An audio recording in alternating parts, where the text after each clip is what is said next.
আমাদের আজকের আলোচ্য বিষয় যে ডাক্তার রোগীর সম্পর্কে যে টানাপোড়েনটা, যেটা নিয়ে আসলে প্রতিনিয়ত আমরা অনেক ধরনের অভিযোগ পেয়ে থাকি, সেই সম্পর্কে প্রথমে আপনার কাছে একটু আপনার ব্যক্তিগত মতামতটা জানতে চাইবো।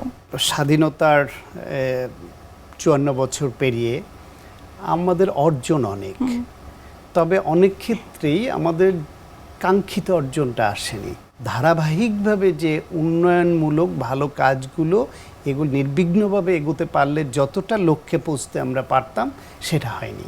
ঠিক স্বাস্থ্য খাতে সেই একই অবস্থা। আমাদের মাতৃমৃত্যু হার কমেছে, শিশু মৃত্যু হার কমেছে, আমাদের ভ্যাকসিনেশন প্রোগ্রামে সাংঘাতিক সাকসেস হয়েছি আমরা, ডায়রিয়া কন্ট্রোলে সাকসেস হয়েছি আমরা, এরকম বহু ক্ষেত্রে আমাদের উন্নয়ন দৃশ্যমান আছে। কিন্তু আমাদের সামগ্রিকভাবে যে স্বাস্থ্য ব্যবস্থার যেই উন্নয়নটা কাঙ্ক্ষিত, একটা আধুনিক রাষ্ট্র ব্যবস্থায় যেরকম স্বাস্থ্য ব্যবস্থা আমরা চাই, সেই তুলনায় কিন্তু আমরা অনেক পিছিয়ে আছি। তারই একটা অঙ্গ, ওই পিছিয়ে থাকার কারণেই, সিস্টেম না দাঁড়ানোর কারণে রোগী এবং চিকিৎসকের ভুল বুঝাবুঝি সম্পর্কে টানাপোড়েন চলছে।